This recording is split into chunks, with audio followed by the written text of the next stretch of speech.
Kalah telah. Tok tok tok, pintu rumah Dini diketuk dari luar.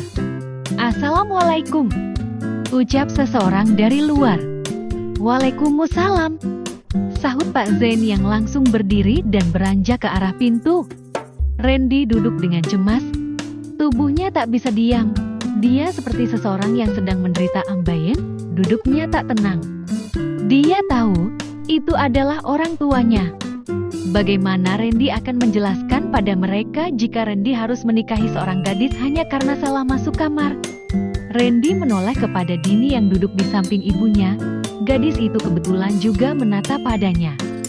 Gara-gara lo, gue kena masalah gini. Batin Randy mengomeli Dini dengan tatapan sebal. Salah sendiri, kenapa masuk kamar orang lewat jendela? Batin Dini seolah tahu apa yang diucapkan Randy dalam hatinya.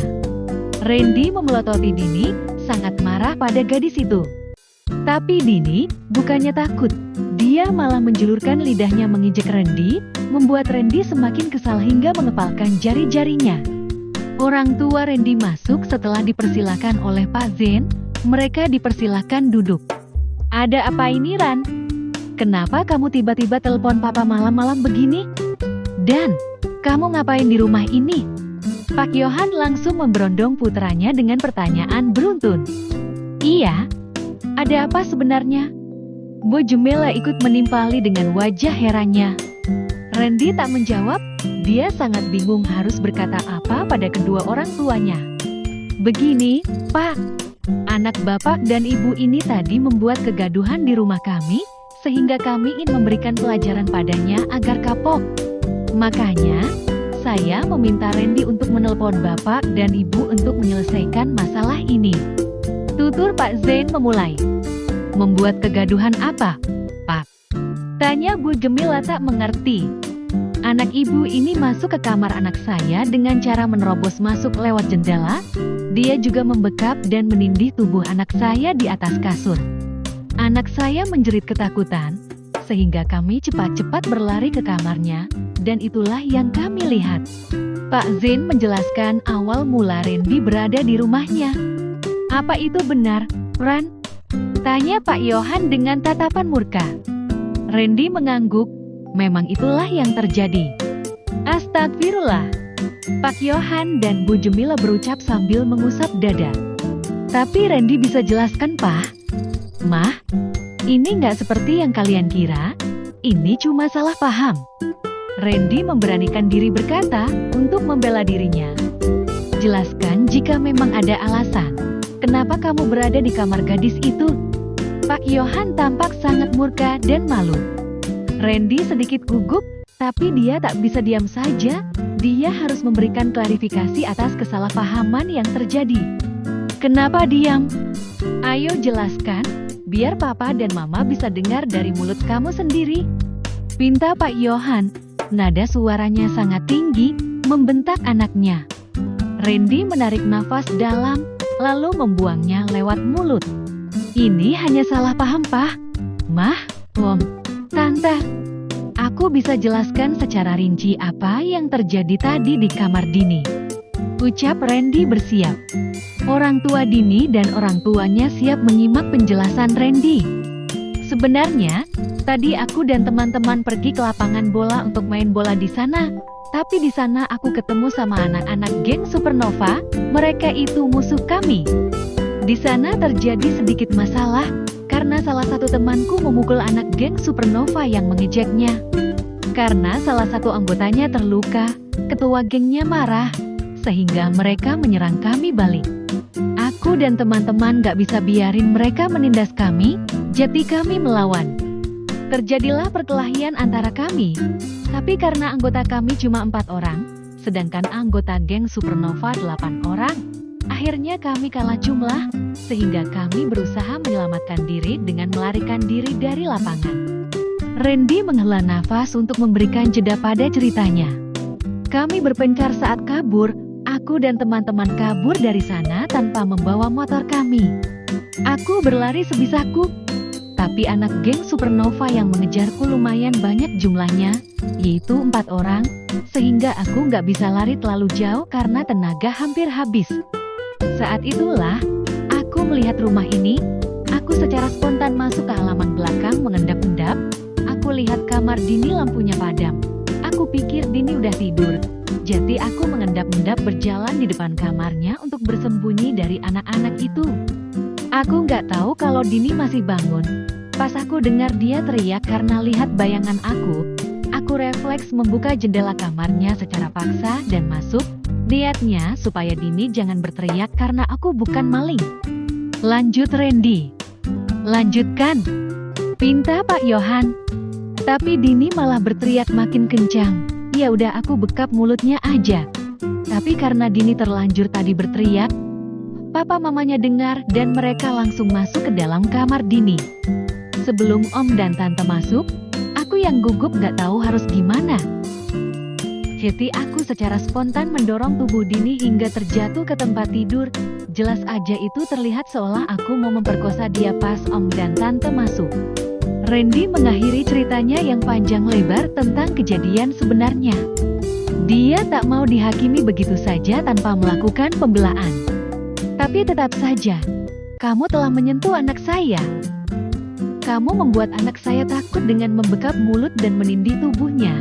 Itu bisa dikategorikan sebagai percobaan pemerkosaan. Timpal Pak Zain tak terima dengan perlakuan Randy pada Dini. Tapi Pak, gak ada bukti kalau anak saya melakukan pelecehan terhadap anak Bapak. Bu Jemila tampak tak suka dengan tudingan Pak Zain. Walaupun gak ada bukti, saya tetap gak terima dengan kelakuan anak kalian terhadap anak saya. Anak saya seolah sudah ternoda karena anak kalian. Saya bisa melaporkan Randy sebagai penyusup dan juga tersangka pelecehan seksual terhadap Dini. Pak Zain yang berwatak keras tetap tak bisa menerima. Loh, nggak bisa gitu dong Pak. Nggak ada bukti yang bisa memberatkan anak saya. Bu Jemila tetap tak mau kalah. Mau bukti? Cek kamar Dini sekarang. Jendela kamarnya rusak dan di baju Dini masih menempel parfum Randy. Saya bisa jadikan itu sebagai bukti. Pak Zain menunjuk pada Dini. Bu Jemila dan Pak Yohan beranjak dari tempat duduknya mendekati Dini. Mereka menghirup pakaian Dini, lalu menghirup pakaian Randy, dan benar saja wangi parfum Randy sama persis dengan wangi parfum yang menempel di baju Dini. Bagaimana? Masih kurang bukti? Silakan pergi ke kamar Dini dan periksa jendelanya. Pak Zain menantang. Orang tua Randy berjalan dengan kesal ke arah kamar Dini diikuti orang tua Dini di belakang, untuk membuktikan bahwa anaknya tak bersalah. Sementara Dini dan Randy masih duduk di kursi masing-masing, tak ikut orang tua mereka yang mencari bukti. Ini semua gara-gara lo. Gue kan udah bilang, jangan teriak. Gue gak akan ngapa-ngapain lo. Gue cuma butuh tempat sembunyi doang. Randy memarahi Dini yang baginya penyebab masalah ini. Salah kakak sendiri, kenapa masuk paksa kamar aku? Dini mendelik pada Randy, melipat kedua tangannya di dada. Dasar cewek sialan. Awas aja kalau sampai kita beneran nikah. Gue bakal bikin lo menderita. Randy mengancam. Terserah. Kalau salah ya tanggung jawab. Dini tak takut sama sekali pada Randy. Membuat Randy semakin kesal pada gadis itu. Tak lama kemudian, kedua orang tua mereka kembali ke ruang tamu. Orang tua Randy tampak gusar sekembalinya dari kamar Dini, karena memang jendela kamar Dini rusak akibat ulah anak mereka. Mereka kembali duduk, deal dengan perasaan berkecamuk. Bagaimana? Kalian sudah lihat buktinya, bukan? Tanya Pak Zain puas. Jadi, apa yang harus kami lakukan agar anak kami tak masuk bui? Masalahnya Randy sudah cukup umur, dia bisa masuk bui hanya karena ini. Kami nggak mau nama baik kami tercoreng hanya masalah kecil begini. Pak Yohan berkata dengan sedikit bergetar, dia sangat takut jika anaknya dilaporkan dan dipenjara. Saya sudah bilang sama Randy, saya memberikan Randy keringanan supaya nggak perlu masuk bui, benar kan, Randy? Pak Zain mengalihkan pandangannya pada Randy yang menunduk. Iya, Om. Jawab Randy pelan. Apa itu, Ran? Tanya Bu Jemila penasaran. Randy, Harus menikahi dini. Jawab Randy pelan dan gugup. Apa? Menikah? Gak salah, Pak. Hanya karena kesalahan kecil saja Randy harus menikahi dini. Bu Jemila berdiri dan berkacak pinggang di depan Pak Zain dengan mata melotot murka. Maunya ibu gimana? Maunya Randy masuk, Bu? Silahkan. Pak Zain berkata dengan sikap tenang seolah tak takut apapun. Pak Yohan menarik tangan istrinya agar duduk kembali. Jangan begitu, Mah. Bikin malu. Pak Yohan memarahi istrinya yang dianggap tak sopan pada pemilik rumah. Tapi, Pak, cuma masalah kecil begini Randy harus menikahi gadis itu. Apa itu nggak berlebihan? Bu Jemila tak mau tunduk. Sudahlah, kita bicarakan baik-baik. Jangan marah-marah begitu. Ini rumah orang. Gak pantas mama seperti itu. Malu, Mah. Pak Yohan mengingatkan istrinya akan etika bertamu. Bu Jemila diam, namun masih dongkol. Pak, apa nggak ada pilihan lain selain bui dan menikah? Saya rasa itu memang sedikit berlebihan. Pak Yohan meminta keringanan.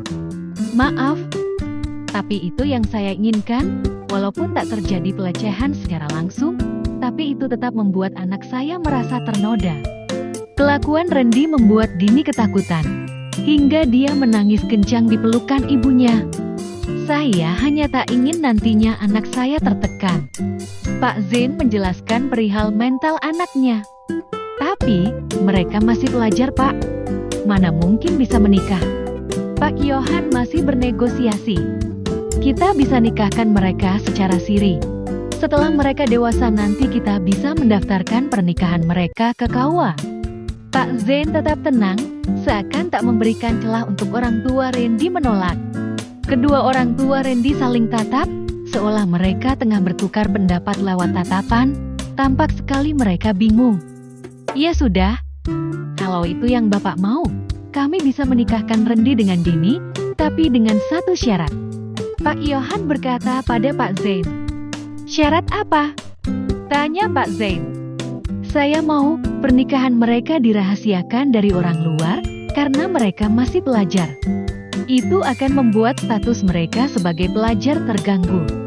Saya mau hanya kita yang tahu tentang pernikahan mereka. Pernikahan ini hanya untuk sebuah tanggung jawab belaka.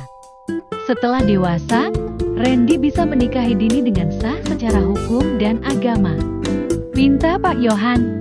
Pak Zain dan istrinya saling tatap, mereka meminta persetujuan satu sama lain, kemudian saling mengangguk.